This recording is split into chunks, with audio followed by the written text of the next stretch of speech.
RCB final cup ವಿಜಯೋತ್ಸವದ ವೇಳೆ ಬೆಂಗಳೂರಿನಲ್ಲಿ ಸರ್ಕಾರ ಆಯೋಜಿಸಿದ ಮೆರವಣಿಗೆಯ ವೇಳೆ ಕಾಲ್ತುಳಿತದಲ್ಲಿ 11 ಜನ ಅಮಾಯಕರ ಸಾವಿಗೆ ರಾಜ್ಯ ಸರ್ಕಾರದ ಸಿಎಂ ಹಾಗೂ ಡಿಸಿಎಂ ನೇರ ಕಾರಣ. ತಕ್ಷಣ ಅವರನ್ನು ರಾಜೀನಾಮೆ ನೀಡುವಂತೆ ಆಗ್ರಹಿಸಿ ಸೋಮವಾರ ಬಿಜೆಪಿ ಕಾರ್ಯಕರ್ತರು ಪ್ರತಿಭಟನೆ ನಡೆಸಿ ಜಿಲ್ಲಾಧಿಕಾರಿಯ ಮೂಲಕ ರಾಜ್ಯಪಾಲರಿಗೆ ಮನವಿ ಸಲ್ಲಿಸಿದರು.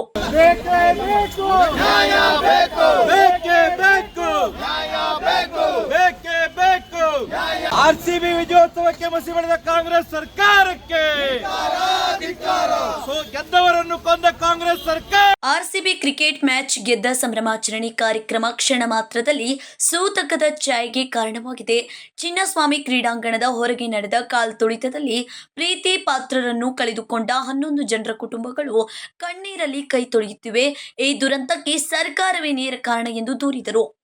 ತಮ್ಮ ಫೋಟೋ ಶೋ ಕೊಡ್ಲಿಕ್ಕಾಗಿ ಇವತ್ತು ಸಿದ್ದರಾಮಯ್ಯ ಅವರು ಡಿ.ಕೆ. ಶಿವಕುಮಾರ್ ಅವರು ಫೋಟೋ ಶೋ ಮಾಡ್ಲಿಕ್ಕೆ ಹೋಗಿ ಇವತ್ತು ಅಲ್ಲಿ ಲಕ್ಷಾಂತರ ಜನ ಅಲ್ಲಿ ಸೇರಿ ಅದಕ್ಕೆ ಯಾವುದೇ ವ್ಯವಸ್ಥೆಯನ್ನು ಮಾಡಲಾರ್ದೇನೆ ಇವತ್ತು 11 ಜನ ಅಲ್ಲಿ ಸಾವನ್ನಪ್ತಾರ. ಸಾವಿಗೆ ಯಾರಾದ್ರೂ ಕಾರಣ ಇದ್ರೆ ರಾಜ್ಯ ಕಾಂಗ್ರೆಸ್ ಸರ್ಕಾರ ಮತ್ತು ಡಿ.ಕೆ. ಶಿವಕುಮಾರ್ ಮತ್ತು ಮುಖ್ಯಮಂತ್ರಿ ಸಿದ್ದರಾಮಯ್ಯ ಅವರಂತ ಇವತ್ತು ನಾವು ಹೇಳ್ತಾ ಇದ್ದೀವಿ. ಮತ್ತು ತಕ್ಷಣ ಅವರು ಈ ನೈತಿಕ ಹೊಣೆ ಹೊತ್ತು ಈ ಘಟನೆಗೆ ಸಂಬಂಧಪಟ್ಟಂತೆ ಉಪಮುಖ್ಯಮಂತ್ರಿಗಳು ಮತ್ತು ಮುಖ್ಯಮಂತ್ರಿಗಳು ತಕ್ಷಣ ರಾಜೀನಾಮೆ ಕೊಡ್ಬೇಕಂತ ಭಾರತೀಯ ಜನತಾ ಪಾರ್ಟಿ ಆಗ್ರಹವನ್ನ ಮಾಡ್ತಾ ಇದೆ.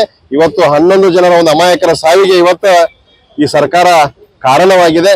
ಯಾವುದೇ ಮುನ್ಸೂಚನೆ ಇಲ್ಲದೆ, ಯಾವುದೇ ಬಂದೋಬಸ್ತಿ ಇಲ್ಲದೆ, ಪೊಲೀಸರಿಗೂ ಕೂಡ ಇಂಟಿಮೇಷನ್ ಕೊಡದೆ ಅವತ್ತ ಕಾರ್ಯಕ್ರಮವನ್ನು ವಿಧಾನಸೌಧದೊಳಗೂ ಮಾಡ್ತಾರೆ, ಚನ್ನಸ್ವಾಮಿ ಕ್ರೀಡಾಂಗಣದೊಳಗೂ ಕೂಡ ಅವ್ರು ಮಾಡ್ತಾರೆ.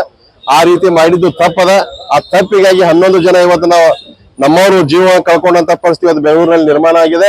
ದಯಮಾಡಿ ಇವತ್ತು ತಕ್ಷಣ ಈ ನೈತಿಕ ಹೊಣೆ ಹೊತ್ತು ಮುಖ್ಯಮಂತ್ರಿಗಳು ಮತ್ತು ಉಪಮುಖ್ಯಮಂತ್ರಿಗಳು ರಾಜೀನಾಮೆ ಕೊಡಬೇಕಂತ ಮತ್ತೊಮ್ಮೆ ಆಗ್ರಹವನ್ನು ಮಾಡ್ತಾರೆ. ರಾತ್ರಿ ಇಡೀ ಸಂಭ್ರಮಿಸಿದಾಗ ಜೂನ್ 4ರಂದು ವಿಧಾನಸೌಧದ ಮುಂದೆ ಸನ್ಮಾನ ಸಮಾರಂಭ ಮತ್ತು ಕ್ರೀಡಾಂಗಣದಲ್ಲಿ ವಿಜಯೋತ್ಸವ ಏಕೆ ಬೇಕಿತ್ತು?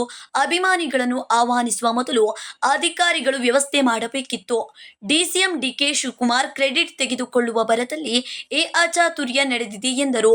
ಬೆಳಗಾವಿ ಗ್ರಾಮೀಣ ಜಿಲ್ಲಾಧ್ಯಕ್ಷ ಸುಭಾಷ್ ಪಾಟೀಲ್, ನಗರ ಘಟಕದ ಅಧ್ಯಕ್ಷೆ ಗೀತಾ ಸುತಾರ್, ಮೇಯರ್ ಮಂಗೇಶ್ ಪವಾರ್, ಉಪಮೇಯರ್ ವಾಣಿ ಜೋಶಿ, ಮಾಜಿ ಶಾಸಕ ಸಂಜಯ್ ಪಾಟೀಲ್ ಸೇರಿದಂತೆ ಇತರರು ಉಪಸ್ಥಿತರಿದ್ದರು. Vinod Kolkar, KMM Kannada news, Belagavi.